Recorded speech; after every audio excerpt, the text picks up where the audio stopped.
हरे कृष्णा कृष्ण कृष्ण हरे हरे, हरे राम राम राम हरे हरे। ॐ अज्ञानतिमिरन्धस्य ज्ञानाञ्जनशलाकया चक्षुरुन्मिलितं येन तस्मै श्रीगुरवे नमः। श्रीचैतन्यमनोभीष्टं स्थापितं येन भूतले स्वयं रूप कदा मह्यं ददाति स्वपदान्तिकम्। वन्देऽहं श्रीगुरु श्रीयुतपदकमलं श्रीगुरून् वैष्णवांश्च श्रीरूपं साग्रजातं सहगण रघुनाथान्वितं त्वं सजीवं साद्वैतं सावधूतं परिजनसहितं कृष्णचैतन्यदेवं श्रीराधाकृष्णपादान् सहगण ललिता श्रीविशाखान्वितांश्च नमो विष्णुपादाय कृष्णपृष्ठाय भूतले श्रीमते भक्तिवेदांत स्वामिनिति नामिने। नमस्ते सरस्वते देवे गौरवाणी प्रचारिणे निर्विशेष शून्यवादी पाश्चात्यदेशतारिणे। नमो महावदन्याय कृष्णप्रेम प्रदायते कृष्णाय कृष्णचैतन्यनामने गौरतिसे नमः।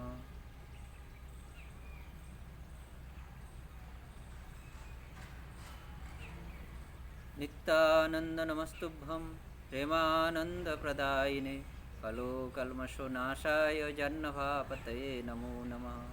आजानुलम्बितभुजो कनकायवदतो संकीर्तनैकपितरो कमलायताक्षो विश्वम्भरो द्विजवरो जुगधर्मपालो वन्दे जगत्प्रियकरो करुणायवतारो।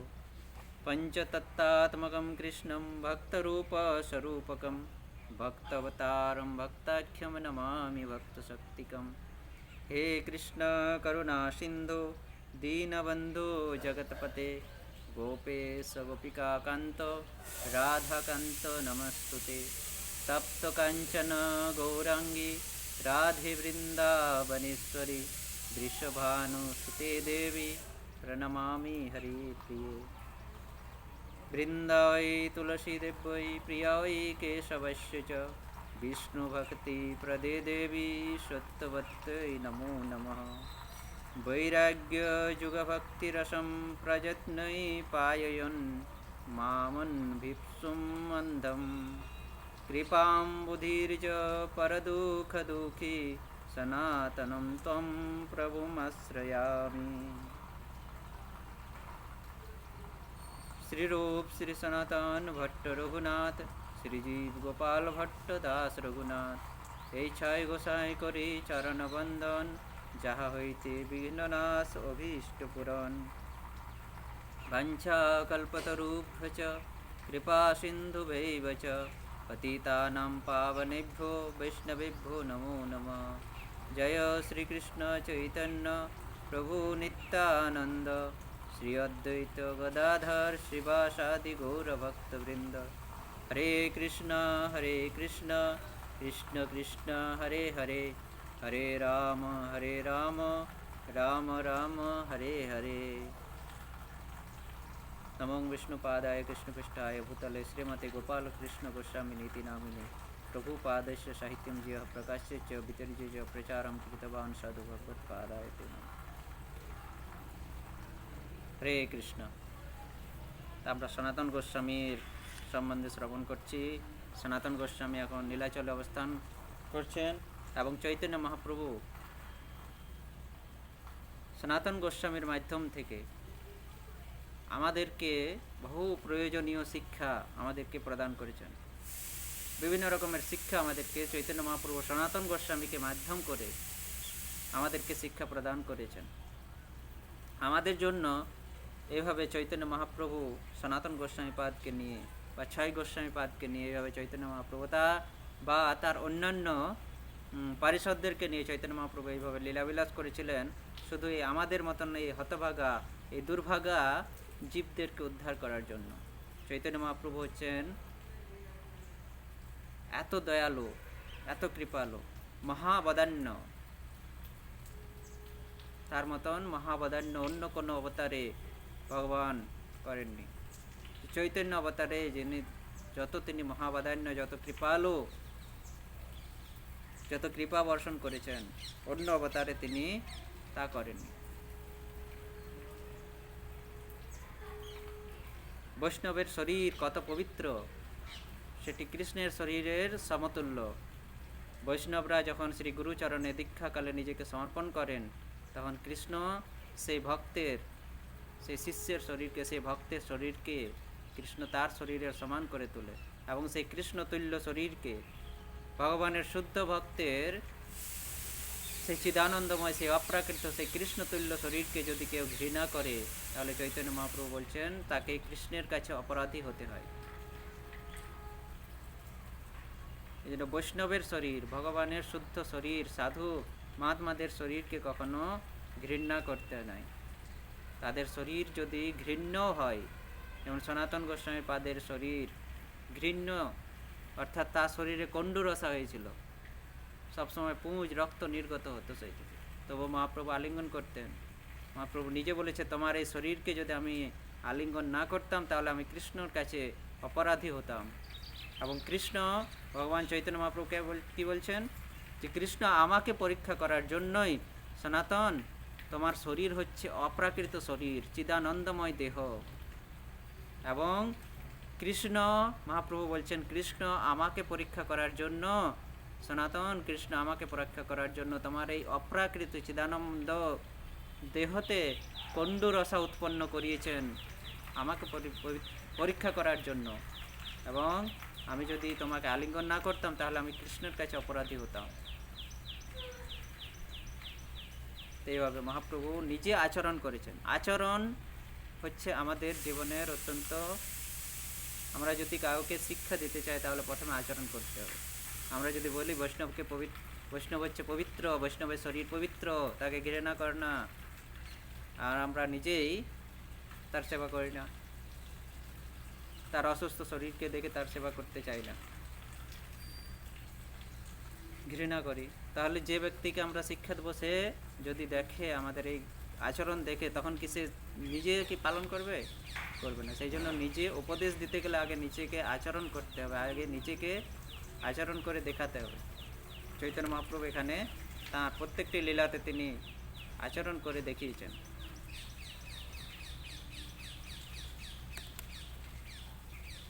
তো এইভাবে চৈতন্য মহাপ্রভু বৈষ্ণবের শরীরের মহিমা, বৈষ্ণব দেহ, অপ্রাকৃত দেহ মহিমা বর্ণন করে চৈতন্য মহাপ্রভু সনাতন গোস্বামী পাদকে শেষবারের মতন আলিঙ্গন করে তার শরীর থেকে সেই কুণ্ডরসা নির্মূল করে তার শরীরকে এক স্বর্ণোজ্জ্বলময় শরীরে রূপান্তরিত করলেন সনাতন গোস্বামী পাদকে। এবং তাকে বলেছিলেন যে তুমি এই বৎসর এখানেই থেকে যাও, নীলাচলে আমার সঙ্গে থাকো, পরের বৎসর আমি তোমাকে বৃন্দাবনে নিজে থেকেই পাঠাবো, তখন আর তোমাকে বলতে হবে না বৃন্দাবনে যাওয়ার জন্য।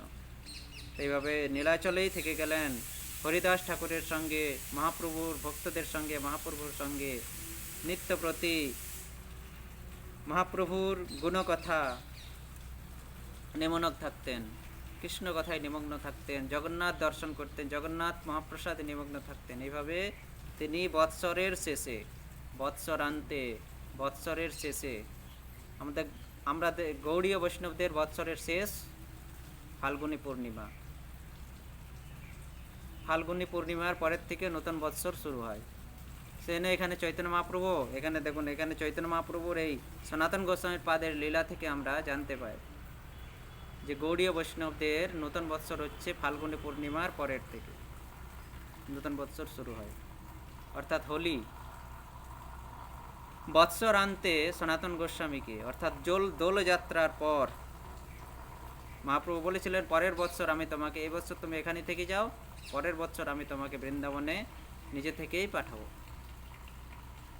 তো বৎসরান্তে দোল পূর্ণিমার পর, অর্থাৎ এই মহাপ্রভুর আগমন তিথি দোল পূর্ণিমার পর, মহাপ্রভু সনাতন গোস্বামীকে বৃন্দাবন যাওয়ার জন্য অনুমতি প্রদান করলেন এবং তাকে কিছু শিক্ষা প্রদান করলেন যে তুমি বৃন্দাবনে গিয়ে কিভাবে তুমি লিপ্ত তীর্থ উদ্ধার করবে, সেগুলি লুপ্ত তীর্থগুলি শুধু উদ্ধার না, সেগুলি উদ্ধার করে স্থাপনা করবে, সেখানে ভক্তদেরকে শিক্ষা প্রদান করবে, ভক্তিশাস্ত্র রচনা করবে, ভক্তিশাস্ত্র গ্রন্থ রচনা করবে, ভক্তি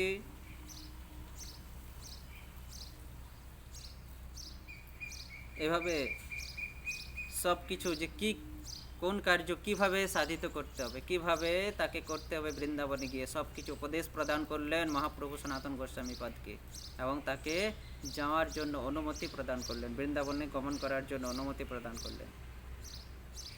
সনাতন গোস্বামী পাদ যখন বিদায় নিচ্ছিলেন মহাপ্রভুর চরণ থেকে, তখন তিনি অত্যন্ত কষ্ট অনুভব করছিলেন, বিরহ হয়েছিল সনাতন গোস্বামী পাদের।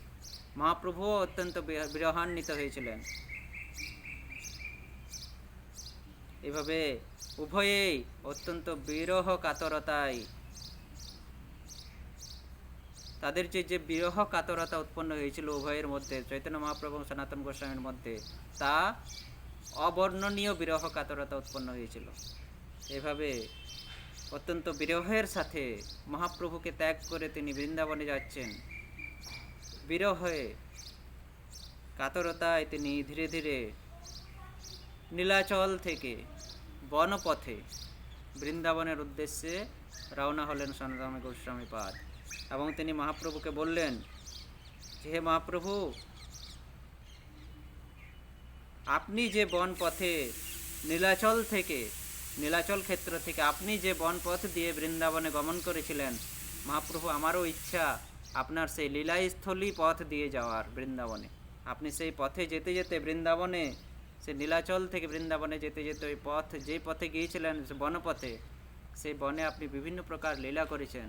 অতএব হে মহাপ্রভু, আপনি আমাকে আজ্ঞা করুন, আমি সেই পথ দিয়েই যাব এবং আপনার লীলাস্থলীগুলি দর্শন করে করে যাব।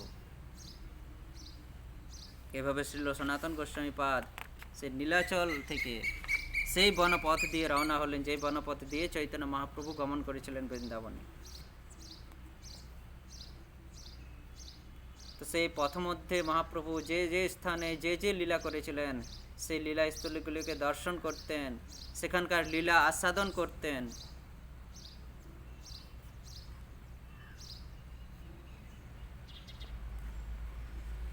এবং এই ইচ্ছা যখন মহাপ্রভুর কাছে প্রকাশ করলেন সনাতন গোস্বামী, তখন মহাপ্রভু তার সঙ্গে বলভদ্র ভট্টাচার্যকে দিয়েছিলেন,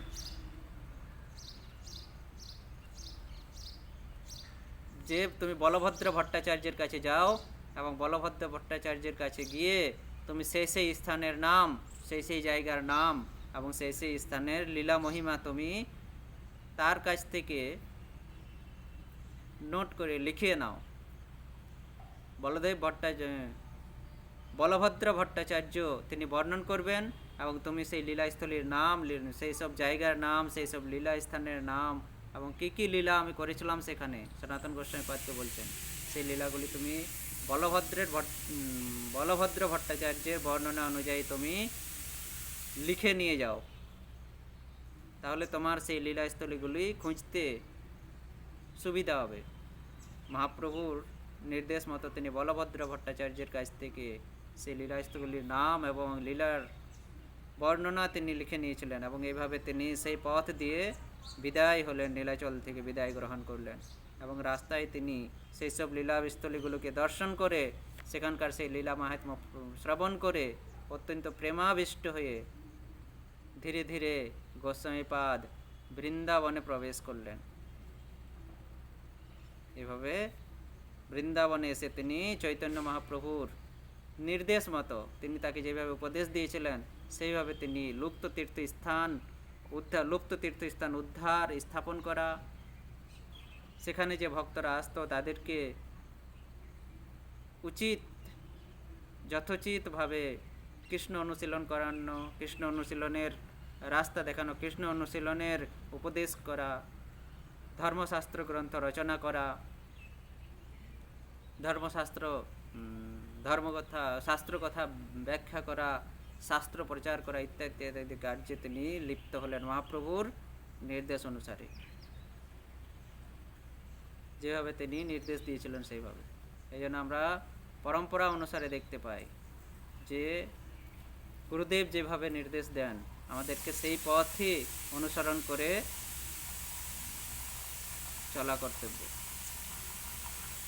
শ্রীল প্রভুপাদ ইস্কন স্থাপনা করার পর তার শিষ্যদের কাছে বলেছিলেন যে আমরা মন্দির তো নির্মাণ করছি, বড় বড় মন্দির, কিন্তু এই মন্দিরে এসে সবারই সুযোগ হবে না থাকার জন্য। কারণ এই সংসারে গৃহস্থ আছে, যারা গৃহস্থ ব্যক্তি, যারা সংসার ব্যক্তি, যারা তাদের সংসারকে নিয়ে আছে, তারা এই মন্দিরে এসে সবসময় তারা থাকতে পারবে না। তো তারা এই মন্দিরে সবসময় আসতে পারবে না, তাদের পক্ষে সবসময় আসাও সম্ভব না, কারণ তাদেরকে সংসার ধর্ম পালন করতে হবে। শ্রীল প্রভুপাদ বলছেন তাদের শিষ্যদেরকে নিয়ে ইষ্টগোষ্ঠী করছেন যে তারা আসতে পারবে না, তাহলে তারা তো কৃষ্ণ কথা থেকে বঞ্চিত থাকবে, তাহলে তারা তো কৃষ্ণ, এই যে কৃষ্ণ ভাবনামৃত, এই কৃষ্ণ ভাবনামৃত থেকে তারা তো বঞ্চিত হয়ে যাবে। তো তারা যাতে কৃষ্ণ ভাবনামৃত থেকে বঞ্চিত না হয়, সেই জন্য তোমরা কিছু উপায় বের করো। এবং সেই সভায়, সেই ইষ্টগোষ্ঠীতে পরম পূজ্য জয়পতাকা স্বামী মহারাজ এবং পরম পূজ্য ভক্তিচারু স্বামী মহারাজও উপস্থিত ছিলেন। এবং এই দুইজন গুরুবর্গ একত্রিত হয়ে প্রভুপাদের এই কথাকে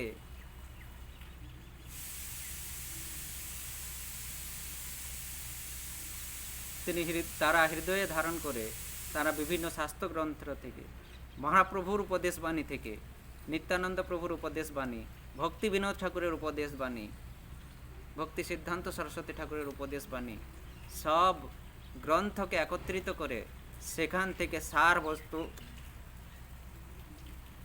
বার করলেন ভক্তিচারু স্বামী মহারাজ আর পরম পূজ্য জয়পতাকা স্বামী মহারাজ। সেখান থেকে সেই সব গ্রন্থ থেকে তারা একটি সার বস্তু, সেখান থেকে একটি কথা, তারা একটি নাম সেখান থেকে তারা পেলেন গুরু কৃপায়, গুরু গৌরাঙ্গের কৃপায়, নাম হট্ট।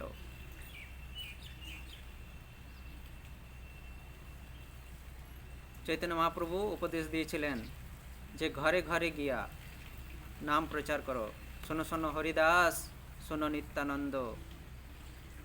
নিত্যানন্দকে বলেছিলেন, হরিদাসকে বলেছিলেন যে তোমরা প্রত্যেকের ঘরে ঘরে গিয়ে শুধু এই ভিক্ষাই করবে, বলো কৃষ্ণ, ভজ কৃষ্ণ, করো কৃষ্ণ শিক্ষা।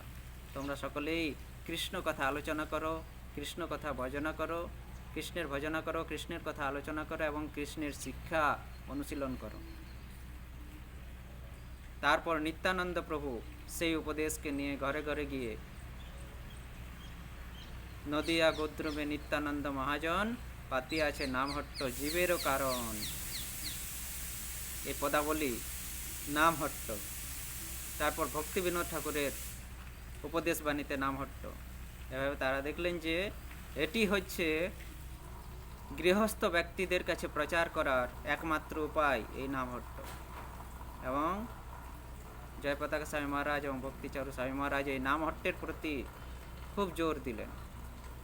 এবং আজ এই নামহট্ট সারা বিশ্বে, উড়িষ্যা, পশ্চিমবাংলা, বাংলাদেশ, আসাম, বিহার, ঝাড়খণ্ড, এই নামহট্টেও দ্বারাতে অসংখ্য অসংখ্য গৃহে যারা সংসার কর্মে লিপ্ত, সেই সকল ব্যক্তিদেরকে, সংসার আবদ্ধ ব্যক্তিদেরকে কৃষ্ণ ভবনামৃত করে তুলছেন এই নামহট্ট গ্রুপ।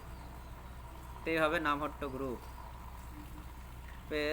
স্থাপনা হয়। এবং এই নামহট্ট গ্রুপ আজ শ্রীল প্রভুপাদের কৃপা, যেহেতু শ্রীল প্রভুপাদ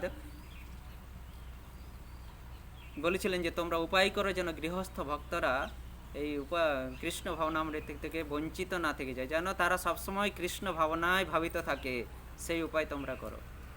এই মন্দিরে তো তারাই কৃষ্ণ ভাবনামৃত থাকতে পারবে যারা ব্রহ্মচারী হয়ে সব কিছু ত্যাগ করে এই মন্দিরে আসবে। মন্দিরকে নিজ সর্বস্ব যারা করে নেবে তারা একমাত্র কৃষ্ণ ভাবনামৃতে থাকতে পারবে, কিন্তু গৃহস্থ তার সংসারী ব্যক্তিরা থাকতে পারবে না। সেই জন্য শ্রীল প্রভুপাদ উপদেশ করেছিলেন তোমরা এই জন্য উপায় করো। এবং সেই জন্য মহারাজ এই নামহট্ট প্রকাশ করলেন। তো এইভাবে গুরু যেভাবে উপদেশ করেন, যে পথ দেখিয়ে দেন, সেই পথ অনুসরণ করে আমাদেরকে চলা উচিত, গুরু আজ্ঞা পালন করে আমাদেরকে চলা উচিত। এবং যদি আমরা চলি, তার অনুসারে যদি আমরা সেবা করে যাই, তাহলে সেই পথে আমরা উত্তীর্ণ হব। তো সেই জন্য চৈতন্য মহাপ্রভুর নির্দেশ অনুযায়ী সনাতন গোস্বামী পাদ বৃন্দাবনে এসে সেইভাবে সেবা করতে থাকলেন। সেইবারে আমরা শ্রবণ করব এই বৃন্দাবনে থাকাকালীন কিভাবে সনাতন গোস্বামী পাদ মদন মোহনকে প্রাপ্ত হয়েছিলেন। তো সনাতন গোস্বামী পাদের মদন মোহন প্রাপ্তির কথা শুনতে গেলে, ইতিহাস শুনতে গেলে আমাদেরকে প্রথম থেকে মদন মোহনের ইতিহাস শ্রবণ করতে হবে। এই মদন মোহন কখন থেকে, শুধু কি দাপর যুগেই তিনি প্রকট হয়েছিলেন, না এর আগেও ত্রেতা যুগে, সত্য যুগেও তিনি ছিলেন, এই বৃন্দাবনে এসেছিলেন? সে সম্বন্ধে আমাদেরকে সেই ইতিহাস সম্বন্ধে শ্রবণ করতে হবে। তো সনাতন গোস্বামী পাদ 1590 সংবৎ অর্থাৎ 1533 খ্রিস্টাব্দের মাঘ মাসের শুক্লপক্ষের দ্বিতীয়া তিথিতে মদন মোহন বিগ্রহ স্থাপনা করেছিলেন বৃন্দাবনে। তার এক প্রিয় শিষ্য শ্রী কৃষ্ণদাস ব্রহ্মচারীর দ্বারাই তিনি এই মদন মোহনের সেবাভার প্রদান করেছিলেন। কখন পেয়েছিলেন মদন মোহন সনাতন গোস্বামী পাদ? 1533 খ্রিস্টাব্দ মাঘ মাস শুক্লপক্ষের দ্বিতীয়া তিথিতে এই মদন মোহন বিগ্রহ তিনি প্রাপ্ত হয়েছিলেন এবং তিনি সেই বিগ্রহ স্থাপন করিলেন এবং তার এক প্রিয় শিষ্য কৃষ্ণদাস ব্রহ্মচারী, সেই কৃষ্ণদাস ব্রহ্মচারীকে দিয়ে ওই বিগ্রহের সেবাভার অর্পণ করলেন। এবং ওই কৃষ্ণদাস ব্রহ্মচারী তার গুরুদেব সনাতন গোস্বামী পাদের আজ্ঞা অনুসারে তার জীবনের শেষ পর্যন্ত, আজীবনকাল পর্যন্ত এই মদন মোহনের সেবা করে গিয়েছিলেন। তো এইভাবে সনাতন গোস্বামী পাদ মদন মোহনের সেবায় কৃষ্ণদাস ব্রহ্মচারীকে নিয়োজিত করেছিলেন এবং কৃষ্ণদাস ব্রহ্মচারী আজীবনকাল গুরুদেবের আজ্ঞা অনুসারে মদন মোহনের সেবা করেছিলেন। তা আসুন আমরা সেই মদন মোহনকে একবার করজোড়ে প্রার্থনা করি, যিনি আমাদের মতন শক্তিহীন, মন্দবুদ্ধি, গতিহীন ব্যক্তিদের একমাত্র পথ নির্দেশক, একমাত্র গতি নির্দেশক, সর্বস্ব সে পরম দয়ালু শ্রী শ্রী রাধা মদন মোহনের চরণে আমরা সকলে প্রার্থনা করব। জয়তাম সুরত পঙ্গুর মম মন্দ মতির গতি মৎসর্বস্ব পাদাম্ভোজো শ্রী রাধা মদন মোহন। জয়তাম সুরত পঙ্গুর মম মন্দ মতির গতি মৎসর্বস্ব পাদাম্ভোজো শ্রী রাধা মদন মোহন। জয়তাম সুরত পঙ্গুর মম মন্দ মতির গতি মৎসর্বস্ব পাদাম্ভোজো শ্রী রাধা মদন মোহন। জয় শ্রী শ্রী রাধা महादेव की जय, শ্রীল সনাতন গোস্বামী পাদ की जय, শ্রীল কৃষ্ণদাস ব্রহ্মচারী की जय। এই যে মদন মোহন প্রাপ্ত হয়েছিলেন 1533 খ্রিস্টাব্দে সনাতন গোস্বামী পাদ, এর সম্বন্ধে সপ্ত গোস্বামী গ্রন্থে বলা হয়েছে। মদন মোহনের সম্বন্ধে ইতিহাস আছে সপ্তম গোস্বামী গ্রন্থে, সেখানে বলা হয়েছে মহারাজ অম্বরীশের কথা আমরা সকলেই জানি। দুর্বাসা মুনি যাকে অভিশাপ দিয়ে, যার প্রতি অপরাধ করে দুর্বাসা মুনিকে বিশ্ব ব্রহ্মাণ্ডে ভ্রমণ করতে হয়েছিল 1 বৎসর ধরে। সুদর্শন চক্রের রোষে, সুদর্শন চক্রের ক্রোধে, তেজে ভয়ভীত হয়ে সেই দুর্বাসা মুনিকে 1 বৎসর ধরে ব্রহ্মাণ্ডে ভ্রমণ করতে হয়েছিল এবং তিনি অম্বরীশ মহারাজের চরণে যতক্ষণ না ক্ষমা প্রার্থনা করেছিলেন ততক্ষণ সুদর্শন চক্র তাকে ক্ষমা করেননি। সেই অম্বরীশ মহারাজ সত্য যুগে সর্বপ্রথম এই মদন মোহনের সেবক ছিলেন এবং সত্য যুগে এই মদন মোহনের তিনি সেবা করেছিলেন এবং পরে এই অম্বরীশ মহারাজ স্বর্গরাজ দেবরাজ ইন্দ্রকে এই মদন মোহন প্রদান করেছিলেন এবং ত্রেতা যুগে স্বর্গ জয় করে রাবণ দেবরাজ ইন্দ্রের কাছ থেকে এই মদন মোহনকে লঙ্কায় নিয়ে গিয়েছিলেন। সত্যযুগে অম্বরীশ মহারাজ মদন মোহনের সেবা করেছিলেন, অম্বরীশ মহারাজ দেবরাজ ইন্দ্রকে প্রদান করেছিলেন এবং ত্রেতা যুগে রাবণ শক্তিশালী হয়ে দেবতাদেরকে পরাজিত করে দেবরাজ ইন্দ্রের কাছ থেকে মদন মোহনকে নিয়ে তিনি তাঁর রাজ্য লঙ্কায় নিয়ে এসেছিলেন এবং ভগবান শ্রী রামচন্দ্র লঙ্কা বিজয় করে, রাবণ নিধন করে লঙ্কা বিজয় করে সেই রাধা মদন মোহনকে লঙ্কার থেকে শ্রী রামচন্দ্র অযোধ্যায় নিয়ে এসেছিলেন এবং পরবর্তীতে রামের কনিষ্ঠ ভ্রাতা শত্রুঘ্ন সেই রাধা মদন মোহনকে শত্রুঘ্ন, রাম ভ্রাতা শত্রুঘ্ন রাধা মদন মোহনকে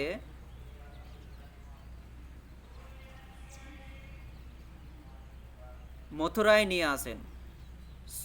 রামচন্দ্রের ছোট ভাই শত্রুঘ্নের সঙ্গে মথুরায় লবণাসুরের সঙ্গে যুদ্ধ হয়।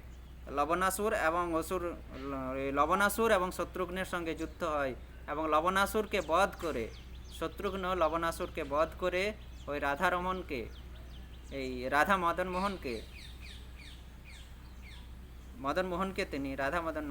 মোহনকে এই শত্রুঘ্ন মথুরায় নিয়ে আসেন। এই মদন মোহনের প্রথম সেবক ছিলেন অম্বরীশ মহারাজ। দ্বিতীয়ত তিনি ইন্দ্রকে প্রদান করলেন। ইন্দ্রকে পরাজিত করে রাবণ লঙ্কায় নিয়ে আসলেন। লঙ্কায় রাবণকে নিধন করে লঙ্কা জয় করে রামচন্দ্র এই মদন মোহনকে নিয়ে আসলেন অযোধ্যায়। রামচন্দ্রের কনিষ্ঠ ভ্রাতা শত্রুঘ্ন লবণাসুরকে মথুরায় বধ করে ওই মথুরাতে মদন মোহনকে, অযোধ্যা থেকে মথুরায় নিয়ে এসে মদন মোহনকে মথুরায় প্রতিষ্ঠা করলেন। কে? রামের ভ্রাতা, কনিষ্ঠ ভ্রাতা শত্রুঘ্ন। এবং এই হচ্ছে সত্য ত্রেতা পর্যন্ত মদন মোহনের সেবা, রামচন্দ্রের বংশে সেবা চলে এসছে। এইভাবে শত্রুঘ্ন মথুরায় যে প্রতিষ্ঠা করলেন। তারপরে দাপর যুগে কুবজার কাহিনী আমরা শুনেছি শ্রীকৃষ্ণ লীলায়, যে কুবজাকে ভগবান শ্রীকৃষ্ণ উদ্ধার করেছিলেন। সেই কুবজা যিনি কংসের সেবা করতে যেতেন চন্দন অগ্র সুগন্ধি নিয়ে মহারাজ কংসের অঙ্গে লেপন করার জন্য, সে তিনি কুবজা ছিলেন, পিঠে কুঁজ ছিল তার, তিনি গুড়ি চলতেন, নিচু হয়ে চলতেন, তিনি সোজা হয়ে চলতে পারতেন না। সেই কুবজাকে উদ্ধার করে তিনি ভগবান শ্রীকৃষ্ণ উদ্ধার করেছিলেন। তো সেই দাপর যুগে এই কুবজা মদন মোহনকে সেবা করেছিলেন। এই কুবজা যে দাপর যুগে মদন মোহনকে সেবা করেছিলেন এই সম্বন্ধে চৈতন্য চন্দ্রোদয় নাটকে শ্রী প্রেমদাস, চৈতন্য চন্দ্রোদয় নাটকের যে বঙ্গানুবাদ আছে, প্রেমদাস যে বঙ্গানুবাদ করেছেন, সেই প্রেমদাসকৃত বঙ্গানুবাদে এই দাপর যুগে কুবজার দ্বারা মদন মোহনের সেবার কথা বর্ণনা করা হয়েছে চৈতন্য চন্দ্রোদয় নাটকের বঙ্গানুবাদে।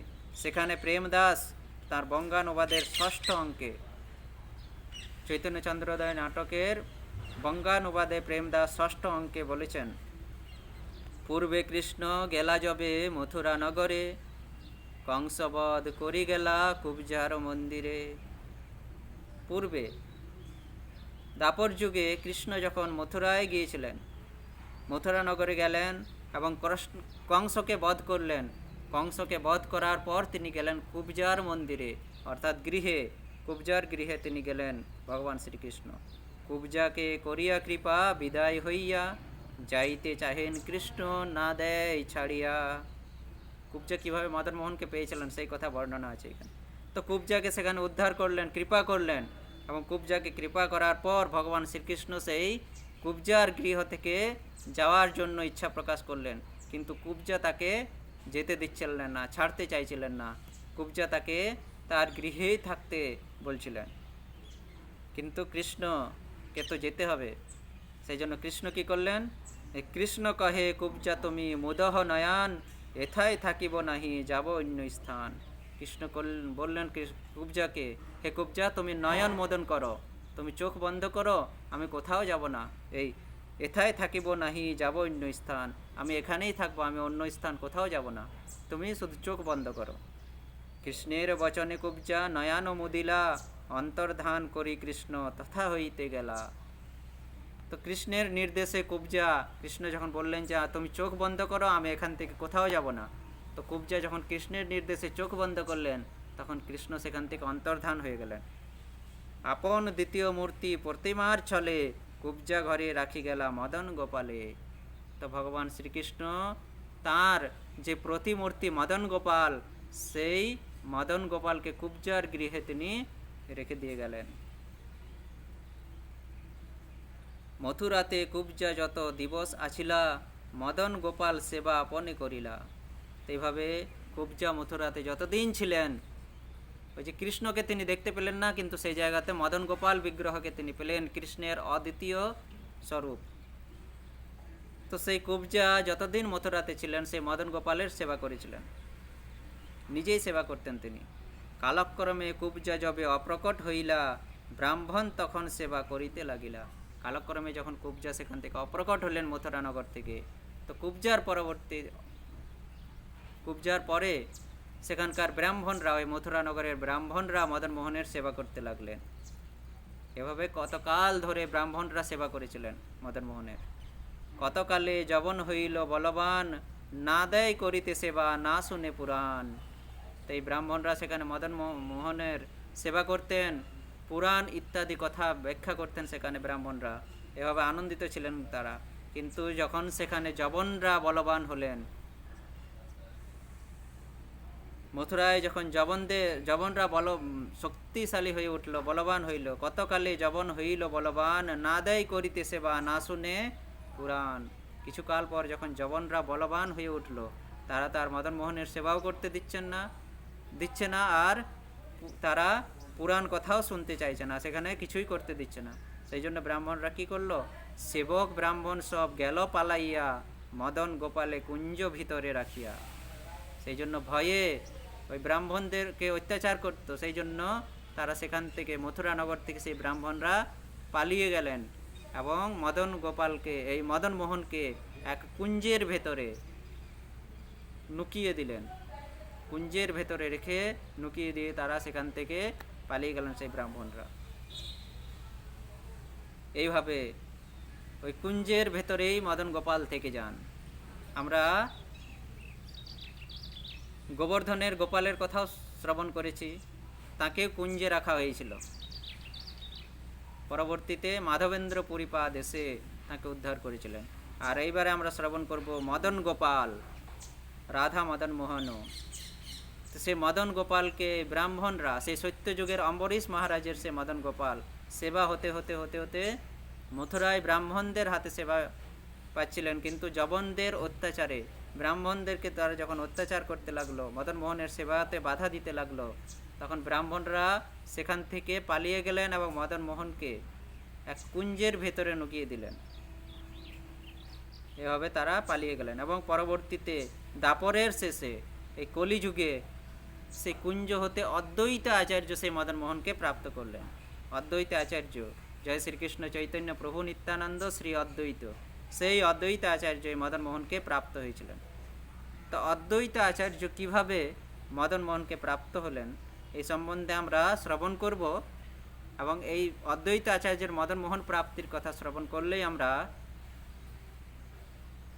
সনাতন গোস্বামী পাদের মদন মোহন প্রাপ্তির কথা ভালোভাবে বুঝতে পারব। তো এইভাবে ব্রাহ্মণরা তো সেই কুঞ্জে রেখে পালিয়ে গেলেন মদন মোহনকে, সেই কুঞ্জের ভেতরে তিনি থাকতে লাগলেন মদন মোহন।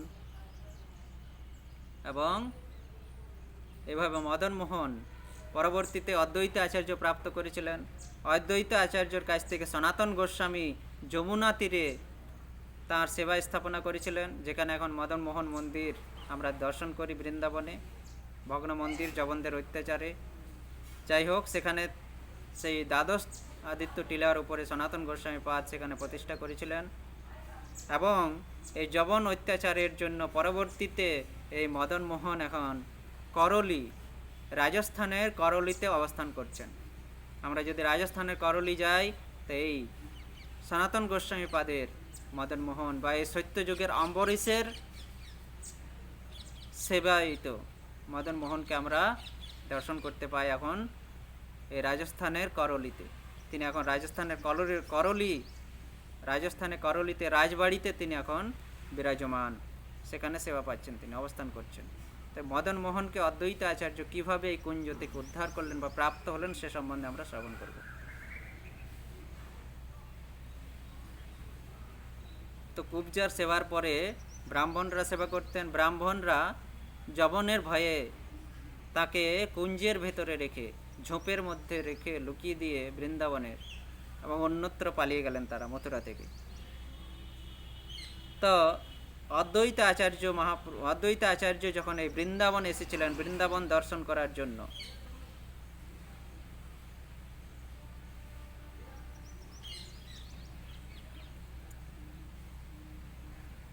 তীর্থ ভ্রমণ করতে করতে যখন এই বৃন্দাবন তীর্থে এসেছিলেন, বৃন্দাবন ধামে এসেছিলেন, বৃন্দাবন ধামে আগমন করে যে যমুনার তীরে দ্বাদশ আদিত্য টিলা, সেই দ্বাদশ আদিত্য টিলার সামনে তিনি এক বৃক্ষতলে বিশ্রাম করছিলেন। কে? অদ্বৈত আচার্য। তো তখন তিনি স্বপ্নে দেখছেন সেই বৃক্ষতলে তিনি বিশ্রাম করছেন। তখন তিনি স্বপ্নে দর্শন করছেন, শেষ রাত্রে নিদ্রা বসে দেখো এ স্বপন, শ্রীনন্দ নন্দন আসি দিলা দর্শন। শেষ রাত্রে অদ্বৈত আচার্য দর্শন করছেন স্বপ্নে, যে শ্রীনন্দনন্দন তার স্বপ্নে এসে দর্শন দিলেন। নবীন নিরোদকান্তি ভুবন মোহন, শিখিপিচ্ছ মৌলিনট সবংশী বদন। নবীন নিরোদকান্তি ভুবন মোহন, তার শরীর নবীন, নিরোদ কান্তি, কান্তি অর্থাৎ বর্ণ, রং, তার শরীরের বর্ণ কেমন? নবীন নিরোদ, নূতন মেঘের বর্ণ যেমন সেরকম তার শরীরের বর্ণ ছিল। তিনি ভুবন মোহন, এবং সেই বর্ণে তিনি ভুবনকে মোহিত করছিলেন। শিখিপিচ্ছ মৌলি নটস বংশী বদন, তার মাথায় শিখা এবং চূড়া ছিল।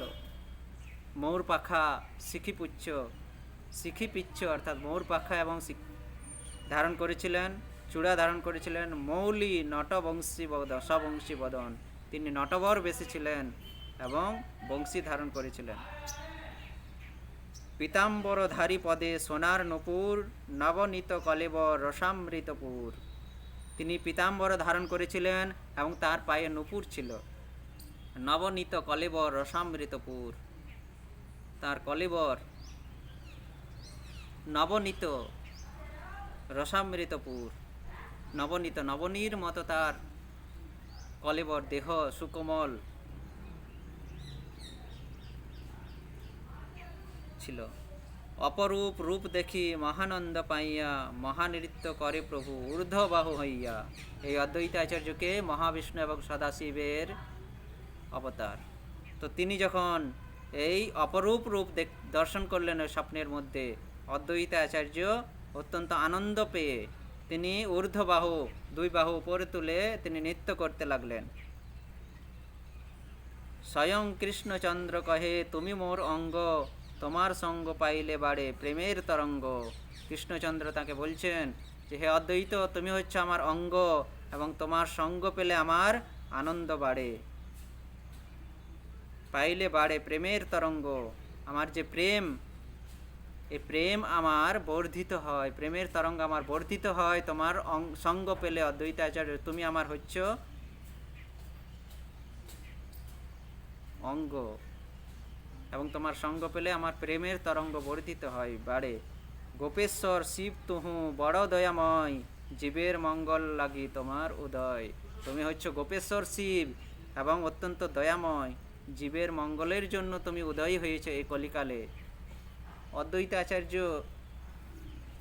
কৃপাতেই আমরা মহাপ্রভুকে পেয়েছিলাম। নাড়ার হুঙ্কার আর তোর গর্জনে, মহাপ্রভু এক জায়গায় বলেছেন, কোথায়? শ্রীবাস ঠাকুরকে। নাড়ার হুঙ্কারে তোর গর্জনে। শ্রীবাস ঠাকুর যখন নৃসিংহদেবের আরাধনা করছিলেন ভয়ে, তখন চৈতন্য মহাপ্রভু বলেছিলেন যে তুই কার পূজা করছিস? যার পূজা করছিস সে তোর সামনে, দেখ, তোদের জন্যই আমি এখানে এসেছি, আর তোরা এখন ভয় পেয়ে লুকিয়ে থাকছিস, আমাকে চিনতে পারছিস না। নাড়া অর্থাৎ অদ্বৈত আচার্যের হুঙ্কারে এবং তোর গর্জনে অদ্বৈত আচার্য হুঙ্কার করতেন, চিৎকার করতেন, এবং শ্রীবাস ঠাকুর তুমি প্রার্থনা করতে, সবসময় প্রার্থনা করে চিৎকার করতে যে হে প্রভু, তুমি কখন আসবে, তুমি কখন এই জীবদেরকে উদ্ধার করবে, আমাদেরকে কখন উদ্ধার করবে, পতিত পাবন পতিতদেরকে উদ্ধার করো। তুমি গর্জন করতে এইভাবে। তো এই নাড়ার হুঙ্কার তোর গর্জনে আমি এসে অবতরিত হয়েছি, আর এখন তুই আমাকে চিনতে পারছিস না বলেছিলেন। তো সেই জন্য বলছেন, গোপেশ্বর শিব তহু বড় দয়াময়, জীবের মঙ্গল লাগি তোমার উদয়। হে অদ্বৈত আচার্য, তুমি হচ্ছে গোপেশ্বর শিব, তুমি অত্যন্ত দয়াময়, বড় দয়াময় তুমি, জীবের মঙ্গলের জন্য তোমার উদয়। তুমি সবসময় জীবকে মঙ্গল প্রদান করার জন্য উদিত হও। শিব শব্দের অর্থ হচ্ছে মঙ্গল, মঙ্গলের সূচক। শিব হচ্ছে মঙ্গলের সূচক। এই শিব অর্থ না বুঝতে পেরে এখন এই কলিযুগে আমরা শিবের অর্থ জানি না, তাই শিবকে বিভিন্নভাবে পূজা অর্চনা করি। শাস্ত্রে বর্ণন আছে, শিব তার ভক্তদের মদ গ্রহণ করেন, সেই জন্য আমরা শিবকে মদ গাঁজা সব অর্পণ করি। সেখানে শাস্ত্রে বর্ণন করা আছে শিব ভক্তদের মদ অর্পণ করে। মদ কথার যথাযথ অর্থ আমরা না জানার জন্য শিব ঠাকুরকে ওই নেশা মদ, ওই বোতলের মদ অর্পণ করি। কিন্তু মদ, এখানে কোন মদের কথা শাস্ত্রে বর্ণন আছে? শাস্ত্রের কথা আগে শাস্ত্রকে ভালোভাবে আলোচনা করে শাস্ত্রকে ভালোভাবে বুঝতে হবে, তবেই ভগবানের সেবায় নিযুক্ত হওয়া উচিত, তবেই বৈষ্ণবের সেবায় নিযুক্ত হওয়া উচিত, নচেত অপরাধী হতে হবে। তখন এই শিব যে অমঙ্গলের সূচক, মঙ্গলের সূচক, তিনি তখন অমঙ্গল হয়ে দাঁড়াবে। এবং আজ সংসারে এত যন্ত্রণা কেন? এই অপরাধের জন্য। মদ, ভক্তদের তিনি মদ গ্রহণ করেন। তার ভক্তদের শিব হচ্ছেন বৈষ্ণবা নাম যথাশম্ভু, বৈষ্ণবের মধ্যে প্রধান। তিনি ভগবানের ভক্তদের মদকে গ্রহণ করেন। মদ অর্থাৎ ভগবানের ভক্তদের ভেতরে যে অহংকার আছে, মদ, জাতির মদ, ধনের মদ, রূপের মদ, বিদ্যার মদ,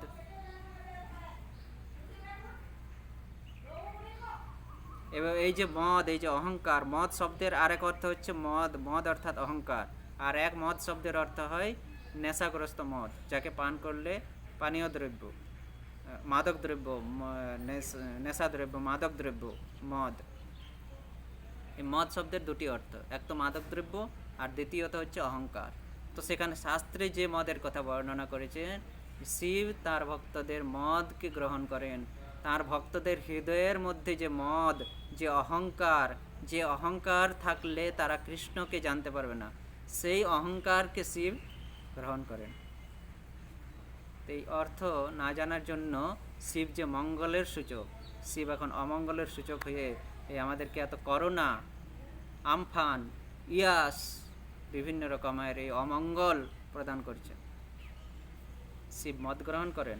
শিব হচ্ছেন বৈষ্ণবানাম পরম, বৈষ্ণবানাম যথাসম্ভব, বৈষ্ণবের মধ্যে প্রধান। বৈষ্ণবরা মদ খায়, গাঁজা খায়, যত সব। তো এ হচ্ছে এখানে চৈতন্য মহাপ্রভু বলছেন, তুমি গোপেশ্বর শিব, বড় দয়াময়, এবং জীবের মঙ্গলের জন্য তোমার উদয় হয়। তুমি উদিত হও জীবকে মঙ্গল প্রদান করার জন্য।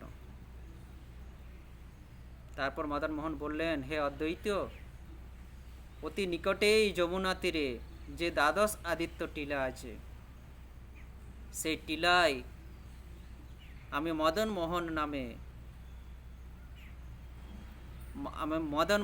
নামে মণিময় দিব্য মূর্তি, সেই মৃত্তিকা অভ্যন্তরে, মাটির ভেতরে আমার এক দিব্য মূর্তি মদন মোহন নাম, রত্নময় দিব্য মূর্তি মদন মোহন নাম, সে মাটির ভেতরে আচ্ছাদিত হয়ে আছে। আমার এই মূর্তিকে কুব্জা সেবা করেছিল, কুব্জার পরে মথুরার ব্রাহ্মণরা সেবা করেছিল, এবং ব্রাহ্মণরা যবনদের অত্যাচারে আমাকে এখানে লুকিয়ে গিয়ে তারা পালিয়ে গিয়েছে। তো তুমি গ্রাম থেকে বহু লোকজন নিয়ে সেই কুঞ্জ পরিষ্কার করে একটুকু মাটি খনন করলেই আমার সেই দিব্য মূর্তি তুমি দর্শন করতে পারবে। কে বলছেন? কৃষ্ণ অদ্বৈত আচার্যকে বলছেন। তো তুমি আমাকে সেই মৃত্তিকা থেকে উত্তোলন করে এই জগতের কল্যাণ করো। তো অদ্বৈত আচার্য স্বপ্নে এই সকল দিক দর্শন করছিলেন। স্বপ্নাদেশ হয়ে অদ্বৈত আচার্য যখন স্বপ্ন ভঙ্গ হলো, তখন অদ্বৈত আচার্য ওই বৃন্দাবনের গোপাল উদ্ধারের লীলার মতনই এই অদ্বৈত আচার্যের মদন গোপাল উদ্ধার। যেভাবে ওই গোপাল, গোবর্ধনের গোপাল যেভাবে নির্দেশ করেছিলেন কাকে, মদন গোপাল উপদেশ করেছিলেন মাধবেন্দ্র পুরীপাদকে, যে তুমি আমাকে ওই কুঞ্জ হতে, গ্রামের লোকজন নিয়ে কুঞ্জ হতে পরিষ্কার করে, কুঞ্জ পরিষ্কার করে সেখান হতে আমাকে উদ্ধার করে আমার এই গোবর্ধনের ওপরে তুমি প্রতিষ্ঠা করো। আর মদন মোহন ও অদ্বৈত আচার্যকে বলছে যে আমাকে ওই ব্রাহ্মণরা জবনদের ভয়ে এখানে নুকিয়ে রেখে চলে গেছে, তুমি গ্রামের লোকজনকে নিয়ে এই কুঞ্জ পরিষ্কার করে সেখান থেকে আমাকে উত্তোলন করো মৃত্তিকা খনন করে, এবং আমাকে উত্তোলন করো এই জগতের কল্যাণের জন্য। অদ্বৈত আচার্য প্রভু সকল গ্রামবাসীকে একত্রিত করে কুঠার, কোদাল ইত্যাদি নিয়ে সেখানে উপস্থিত হয়ে সেই বন জঙ্গল পরিষ্কার করে সেখানে মৃত্তিকা একটু খনন করতেই স্বপ্নাদেশ মতো দিব্য মূর্তি অদ্বৈতাচার্য প্রাপ্ত করলেন। সেখান থেকে মদন মোহনকে সেখান থেকে উত্তোলন করে এক বটবৃক্ষের নিচে, বটবৃক্ষের মূলে একখানি ঝুপড়ি, পাতার কুটির বানিয়ে সেখানে মদন মোহনের অভিষেক আদি ক্রিয়া সম্পন্ন করলেন অদ্বৈত আচার্য, এবং মদন মোহনকে প্রতিষ্ঠা করলেন। মদন মোহনকে প্রতিষ্ঠা করার পর বৃন্দাবনের একজন সৎ আচারী ব্রাহ্মণ, সৎ আচার না হলে বিগ্রহের সেবা হয় না, সৎ আচারী ব্রাহ্মণকে তিনি সে মদন মোহনের সেবায় নিযুক্ত করলেন, এবং এভাবে সৎ ব্রাহ্মণ বৈষ্ণবদের উপর মদন মোহনের সেবাভার অর্পণ করে অদ্বৈত আচার্য বৃন্দাবন পরিক্রমায় গমন করলেন। কিন্তু এতক্ষণে জবনরা, মথুরার ওই জবনদের কাছে সংবাদ যায় যে মদন গোপাল পূজিত হচ্ছেন ওই যমুনার তটে বটবৃক্ষের মূলে দ্বাদশ আদিত্য টিলার সামনে। জবনরা এসে আবার অত্যাচার করতে শুরু করেন, ওই বিগ্রহের মহত্বকে নষ্ট করার চেষ্টা করতে চায়, হিন্দুর বিগ্রহের মহত্ব নষ্ট করতে চেষ্টা করলেন জবনরা এসে। এই অভিপ্রিয়ায় এই যে বটবৃক্ষের নিচে অদ্বৈত আচার্য মদন মোহনকে স্থাপন করেছিলেন, সেই বটবৃক্ষের নাম হচ্ছে অদ্বৈত বট। এই অদ্বৈত বটে এসে তারা জবনরা এই মহত্বকে নষ্ট করার অভিপ্রায়ে আগমন করলেন। কিন্তু তার আগেই ভগবান হচ্ছেন অন্তর্যামী। মদন মোহন কী করলেন, তিনি ছোট্ট গোপাল রূপ ধারণ করে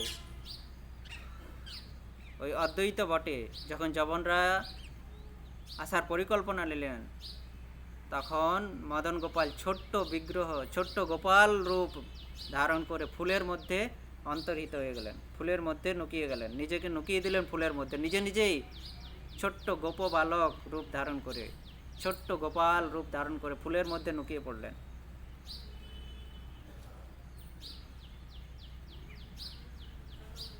এভাবে জবনরা সেখান থেকে ফিরে যায়। পরের দিন সকালবেলায় যখন পূজারীরা এসে দেখে যে বিগ্রহ সেখানে নেই, তো না দেখতে পেয়ে, মদন মোহনকে না দেখতে পেয়ে সারা বৃন্দাবনে হাহাকার পড়ে যায়।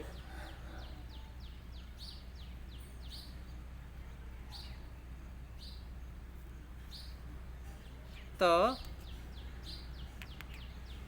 তারা যখন এভাবে খোঁজাখুঁজি করছিলেন মদন গোপালকে, তখন বৃন্দাবনের কিছু গোপবালক বললেন যে জবনরা, মথুরা থেকে জবনরা এসেছিল, হয়তো তারাই মদন মোহনকে নিয়ে গেছে। তো এইভাবে ব্রাহ্মণরা অত্যন্ত দুঃখিত হলেন এবং অপরাধ তারা প্রার্থনা করছেন, হে প্রভু, আমাদের অপরাধের জন্যই তুমি এইভাবে চলে গেলে, আমাদের হয়তো কিছু তোমার সেবায় অপরাধ হয়েছিল, তাই তুমি আমাদেরকে এইভাবে ছেড়ে চলে গেলে। তো এইভাবে ধীরে ধীরে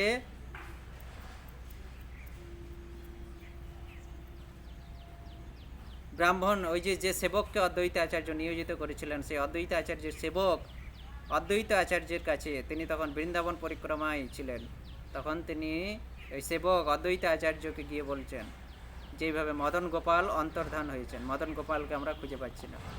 বৃত্তান্ত সব কিছু শুনে অদ্বৈত আচার্য অত্যন্ত দুঃখিত হলেন এবং বিলাপ করতে করতে বলতে লাগলেন, ভগবান শ্রীকৃষ্ণকে প্রার্থনা করছেন অদ্বৈত আচার্য, হে প্রভু, স্বয়ং দয়া করে, তুমি নিজে স্বয়ং দয়া করে এসেছিলে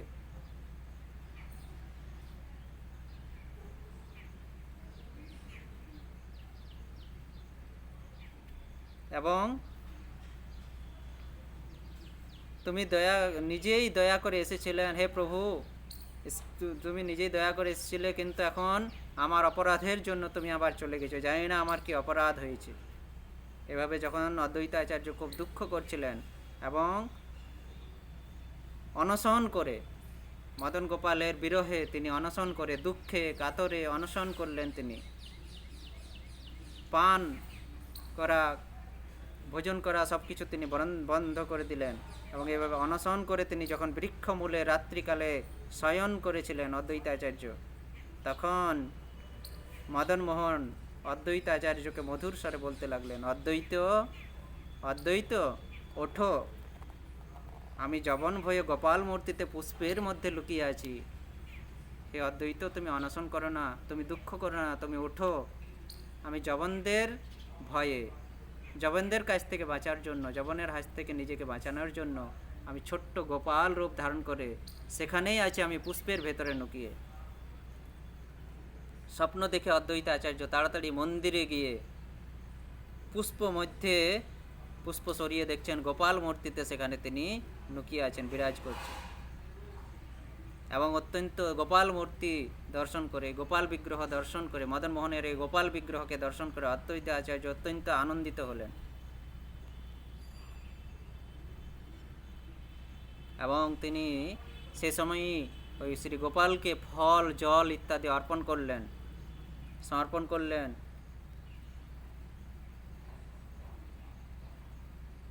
এবং গোপালের অধরামৃত পেয়ে প্রভাতে যমুনার তীরে সেবক বিপ্রের দেখা পেয়ে বললেন, সকালবেলায় সেবা করে, গোপালকে সেবা করার পর যখন তিনি যমুনার তীরে গিয়েছিলেন, তখন তার সেই সেবক, যাকে তিনি মদন গোপালের সেবা করতে দিয়েছিলেন, তিনি তখন তার সেবককে দেখে অদ্বৈত আচার্য বলছেন যে ঠাকুর তার সেবককে কোনোদিন ত্যাগ করে না, ভগবান তার ভক্তকে কোনোদিন ত্যাগ করে না। এখানে অদ্বৈত আচার্য বলছেন ঠাকুর তার সেবককে কোনোদিন ত্যাগ করে না, অর্থাৎ তুমি যে মদন মোহন ঠাকুরের সেবা করতে, তুমি যে তার সেবক, তোমাকে সে ত্যাগ করেনি, তোমাকে সে ছেড়ে যায়নি, সে এখানেই বিরাজমান। শীঘ্র তুমি মন্দিরে গিয়ে মদন গোপাল নামে তুমি তাকে পূজা করো, তুমি তাকে মদন মোহন রূপে পূজা করতে, এখন তিনি গোপাল রূপে বিরাজমান মন্দিরে, তো তুমি সেই মন্দিরে গিয়ে এখন তাকে মদন গোপাল রূপে পূজা করো। তো এইভাবে অদ্বৈত আচার্য, ওই পূজারী অদ্বৈত আচার্যের অনুরোধে এসে ঠাকুরকে দেখে প্রেমাবিষ্ট হলেন ওই সেবক, অদ্বৈত আচার্যের সেবক, এবং মদন গোপাল নামে তিনি পূজা শুরু করলেন ওখানে সেই মন্দিরে, এবং তখন থেকে ওই মদন মোহন শ্রী মদন গোপাল নামে খ্যাত হলেন এবং এইভাবে মদন গোপাল নামে তিনি সেখানে সেবা পেতে লাগলেন। এবং কিছুদিন পর একদিন মদন গোপাল স্বপ্নে আবার অদ্বৈত আচার্যকে দেখা দিলেন এবং বলছেন মদন গোপাল যে, হ্যাঁ অদ্বৈত, আমার একটি কথা রাখো, এই যে আমি এখানে আছি এই মন্দিরে, তোমরা যে আমাকে সেবা করছো, আমার এখানে খুব ভয় পাই, যবনদের অত্যাচারের খুব ভয় পাই, অতএব আগামীকাল প্রাতকালে চৌবে, এই দামোদর চৌবে, মথুরা হতে দামোদর চৌবে আসবে, তো তুমি দয়া করে ওই দামোদর চৌবের হাতে আমাকে সমর্পণ করো। মদন গোপাল নিজেই বলছেন, সেই মদন মোহন এখন মদন গোপালে রূপান্তরিত হয়েছেন যবনদের অত্যাচারের জন্য, এবং তিনি বলছেন এখানে যবনদের ভয় সবসময়, আমি ভয়ে ভীত থাকি, সেই জন্য কাল সকালে মথুরা হতে ওই দামোদর চৌবে আসবে, সেই দামোদর চৌবেকে তুমি, এই দামোদর চৌবের হাতে আমাকে তুমি সমর্পণ করবে। তো অদ্বৈত আচার্য বললেন, হে মদন গোপাল, তুমি হচ্ছে আমার প্রাণ সর্বস্ব, তোমাকে ছেড়ে আমি কীরূপে থাকবো? তোমাকে ছাড়া আমি থাকতে পারবো না। হে মদন গোপাল, তুমি এইভাবে চলে যেও না। মদন গোপাল তখন বলছেন, অদ্বৈত, আমি চিরকালই তোমার বশীভূত, আমি চিরকালই তোমার বশীভূত, আমি চিরকাল তোমার সঙ্গেই থাকি, তোমাকে ছাড়া আমি থাকি না, চিরকাল আমি তোমার বশীভূত, তোমাকে ছাড়া আমার লীলা পুষ্টি হয় না, আমি যা যা লীলা করি তোমাকে নিয়েই করি, তোমার ছাড়া আমার লীলার পুষ্টি হয় না, তুমি যেখানে থাকো আমি সেখানেই থাকি, তুমি যখন যেখানে বিরাজমান আমিও তখন সেখানে উপস্থিত হয়ে থাকি। তাই বলছি, হে অদ্বৈত, এই সিদ্ধ মূর্তি তুমি দামোদর চৌবেকে অর্পণ করে তার অভিলাষ পূর্ণ করো। তারও অভিলাষ আমার সেবা করার, সেই জন্য তারও ইচ্ছা তুমি পূর্ণ করো তার হাতে আমাকে সমর্পণ করে। অতএব প্রাতকালে তুমি আমাকে তার হাতে সমর্পণ করবে। এবং তুমি এই যে আমার দুঃখে কাতর হচ্ছ, সেই জন্য পূর্বের এক ঘটনা আমি তোমাকে বর্ণনা করছি। সেই দাপর যুগের এক কথা তোমাকে আমি বর্ণনা করছি তোমার কাছে, তুমি শোনো। দাপর যুগে বিশাখা সখী চিত্রপট নির্মাণ করেছিল। আমি যখন দ্বারকায় চলে গেছিলাম, বৃন্দাবনে, সেই শ্রীমতী রাধারানী যখন আমার বিরহে কাতরান্বিতা হয়েছিলেন, তখন বিশাখা সখী তাকে সান্ত্বনা প্রদান করার জন্য আমার এক চিত্র অঙ্কন করেছিলেন। চিত্রপট অঙ্কন করে তিনি শ্রীমতী রাধারানীকে দেখিয়েছিলেন এবং রাধারানী তা দেখে অত্যন্ত মুগ্ধা হয়েছিলেন। সেই রূপ, সেই চিত্রপটের, বিশাখার নির্মিত অঙ্কিত চিত্রপটের রূপ দর্শন করে রাধারানী অত্যন্ত মুগ্ধা হয়েছিলেন। এবং সেই চিত্রপট এবং আমার এই গোপাল বিগ্রহ, আমি এই বিগ্রহ এবং ওই চিত্রপট হচ্ছে অভিন্ন। ওই চিত্রপটে এবং চিত্রপটের সঙ্গে এবং আমার সঙ্গে, দুটোর সঙ্গে কিন্তু অভিন্ন। বর্তমানে সেই চিত্রপট নিকুঞ্জবনে আছে। তো সেই বিশাখার অঙ্কিত চিত্রপট বর্তমানে নিকুঞ্জবনে রাখা আছে। তো তুমি সেই নিকুঞ্জবনে গমন করে তুমি সেই বিশাখার নির্মিত চিত্রপট গ্রহণ করো। তো তুমি যদি সেখানে যাও তাহলে সেই চিত্রপট তুমি নিশ্চয়ই পাবে। অদ্বৈতাচার্যকে মদন গোপাল বলছেন যে আমার ওই বিগ্রহ আর ওই সেই বিশাখা নির্মিত চিত্রপট, অঙ্কিত চিত্রপট অভিন্ন। তুমি যদি নিকুঞ্জবনে আছে এখন চিত্রপট, তুমি যদি নিকুঞ্জবন যাও তাহলে সেই চিত্রপট তুমি সেখানে নিশ্চয়ই দেখতে পাবে, নিশ্চয়ই পাবে সেখানে। এবং সেই চিত্রপট নিয়ে তুমি দেশে ফিরে গিয়ে তার সেবা প্রকাশ করো এবং তার সেবা করে জীবকে উদ্ধার করো। তুমি সেই নিকুঞ্জবনে গিয়ে সেই বিশাখা অঙ্কিত চিত্রপট নিয়ে সেই চিত্রপট নিয়ে তুমি তোমার দেশে ফিরে যাও, শান্তিপুরে ফিরে যাও, বঙ্গদেশ শান্তিপুরে ফিরে যাও এবং তুমি সেখানে আমার সেবা প্রকাশ করে সে জীবদেরকে উদ্ধার করো, সকল জীবদেরকে উদ্ধার করো। সেই বিশাখার নির্মিত চিত্রপট এবং আমার বিগ্রহ হচ্ছে অভিন্ন। আমি এবং আমার চিত্রপট, বিশাখা নির্মিত চিত্রপট অভিন্ন।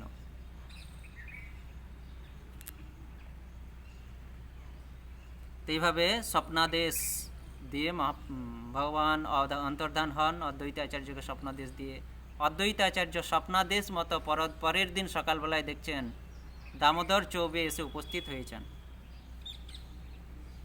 এবং দামোদর চৌবে অদ্বৈতাচার্যকে প্রণামপূর্বক অত্যন্ত বিনম্রতার সহিত বলতে লাগলেন যে, হে প্রভু,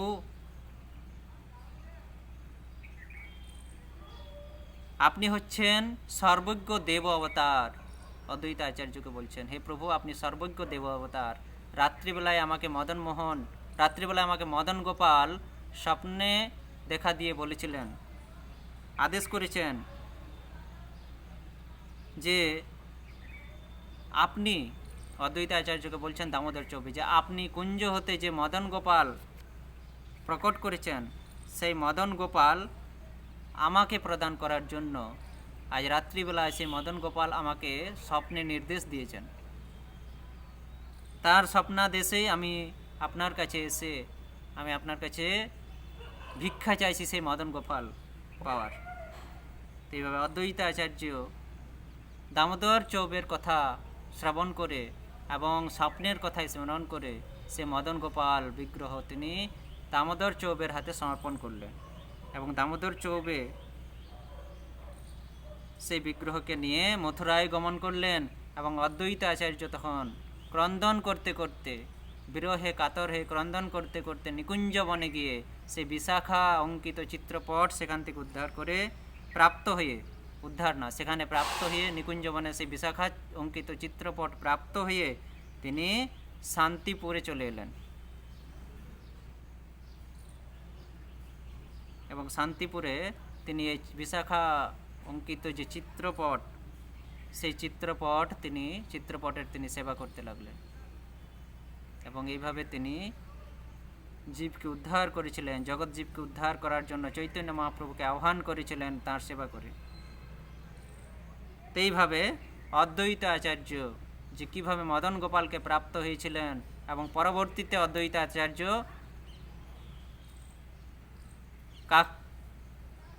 মদন গোপালের সেবাভার কার হস্তে প্রদান করলেন। যেমন সত্যযুগ থেকে মদন গোপালের সেবা পরম্পরায় হয়ে আসছে, পরপরভাবে হয়ে আসছে। অম্বরীশ থেকে ইন্দ্র, ইন্দ্রর থেকে রাবণ, রাবণের থেকে রামচন্দ্র, রামচন্দ্রের থেকে শত্রুঘ্নর থেকে কুবজা, কুবজার থেকে সেই ব্রাহ্মণরা, ব্রাহ্মণের পরে অদ্বৈত আচার্য এবং অদ্বৈত আচার্য তার সেবককে দিয়েছিলেন সেবা করতে এবং এই অদ্বৈত আচার্য দিলেন মদন গোপালের ইচ্ছা অনুসারে দিলেন কাকে? এই দামোদর চৌবে ব্যক্তিকে, বৃন্দাবনে মথুরা দামোদর চৌবে ব্যক্তিকে। এবং এই দামোদর চৌবের গৃহে গিয়ে মদন গোপাল অপূর্ব লীলা করেছিলেন, অপূর্ব লীলা, যে লীলা শ্রবণ করলে